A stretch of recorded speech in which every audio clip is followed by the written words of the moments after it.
Good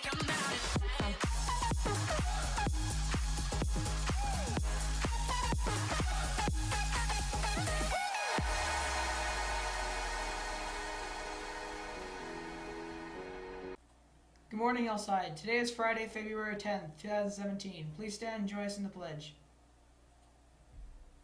I pledge allegiance to the flag of the United States of America and to the republic for which it stands, one nation, under God, indivisible, with liberty and justice for all. Here's Jordan with the weather. Thanks, Jack. Today's high will be 49. Today's low will be 28. And it's going to be raining, and that's all. Thanks, Jordan. Here's Mr. Taylor with the announcement. Good morning, Hillsiders. This is Mr. Taylor from the library with 3 quick announcements for you. First of all, we do still have several lost and found books sitting on our windowsill behind the counter. So if you're missing a book and you're not sure where it is, swing by the library for just a couple seconds and look at that windowsill. Maybe we've got your book. That would be great. Number 2, the Boise Bookmarks are meeting again today after school downtown at the Boise Public Library. The Boise Bookmarks is a really terrific, fun group. We just get together, we eat snacks, we talk, we laugh, and we share information about books. And the Boise Bookmarks have just become a Teens Top 10 nominating and selection group, which is super exciting. We would love to have you be a part of that. So come see me if you need more information about attending the Boise Bookmarks this afternoon after school, or possibly one of the future meetings. Finally, I wanted to let you know we have lit lunches coming up in March. Lots of you have been asking me, when is the next lit lunch? What is the next book I should be reading? We now have those on display in the library. Those lit lunches will be in March. We're reading Uglies for the first lunch and Cinder for the second lunch, and we have plenty of copies of both. So come on by the library if you'd like one of those. Thanks, Hillsiders. I hope you have a terrific Friday and a nice weekend, and we will see you in the library. Thanks, Mr. Taylor. Here's Student Council's announcement. Hi guys, it's Bo here from Student Council to tell you that the dance is today from 6:30 to 8. If you have a dance pass on your ID card, it will be free. And if you have an ASB pass on your ID, it will be only $3. And if you just have a regular ID, it will be $5. But you do need your ID to get into the dance. Thank you. Thanks, Student Council. Hey everyone, the cheerleaders are having a bake sale on Valentine's Day. The sale will be held next Tuesday during break in both lunches. Happy birthday to Zachary Meadows. Here's an announcement from Mr. Larson. It's a long one.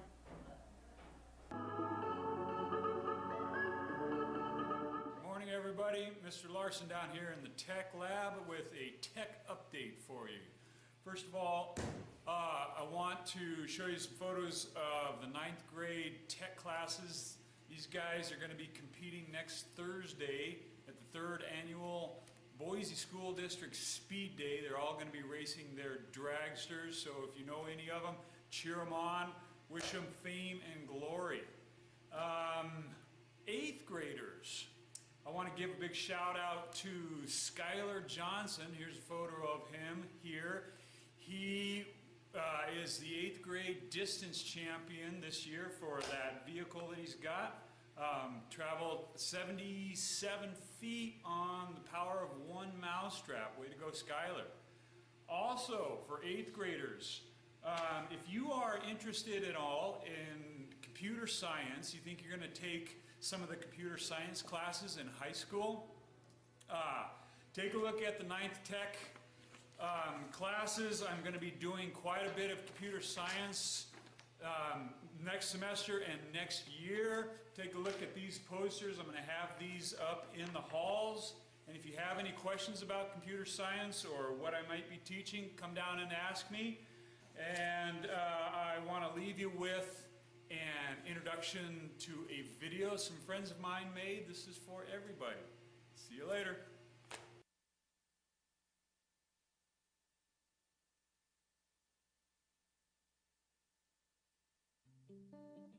I was 13 when I first got access to a computer. My parents bought me a Macintosh in 1984 when I was 8 years old. I was in 6th grade. I learned to code in college. Freshman year, first semester, intro to computer science. I wrote a program to play tic-tac-toe. I think it was pretty humble beginnings. I think the first program I wrote asked things like, what's your favorite color?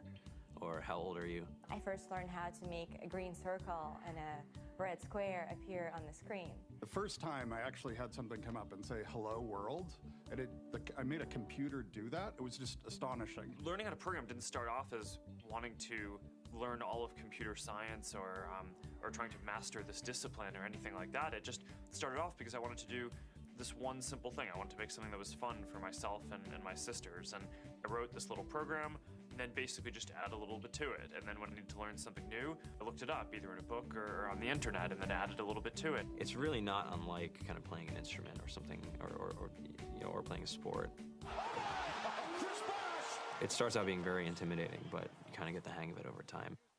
Coding is something that can be learned, and I know it can be intimidating. A lot of things are intimidating, but what isn't? A lot of the coding that people do is actually fairly simple.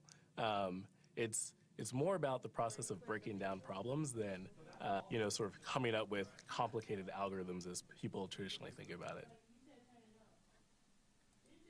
You don't have to be a genius to know how to code. You need to be determined. Addition, subtraction, that's about it. You should probably know your multiplication tables. You don't have to be a genius to code. Do you have to be a genius to read? Even if you want to become a race car driver or play baseball or build a house, all of these things have been turned upside down by software. What it is, computers are everywhere. You want to work in agriculture? Do you want to work in entertainment? Do you want to work in manufacturing? It's just all over.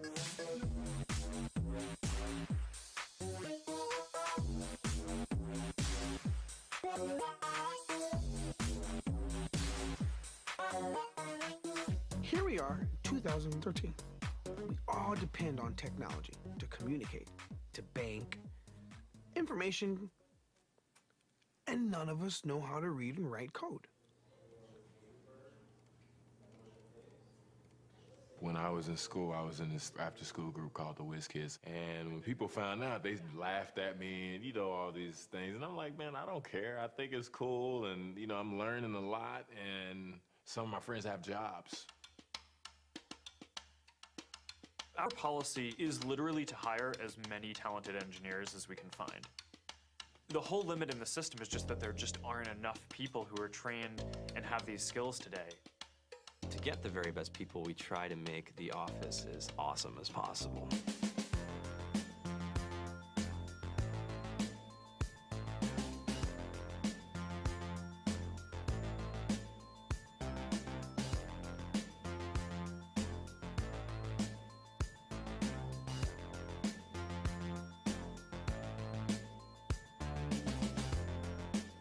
We have a fantastic chef.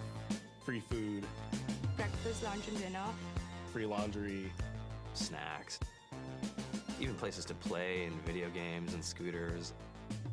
There's all these kind of interesting things around the office and places where people can play or relax or go to think or play music or be creative.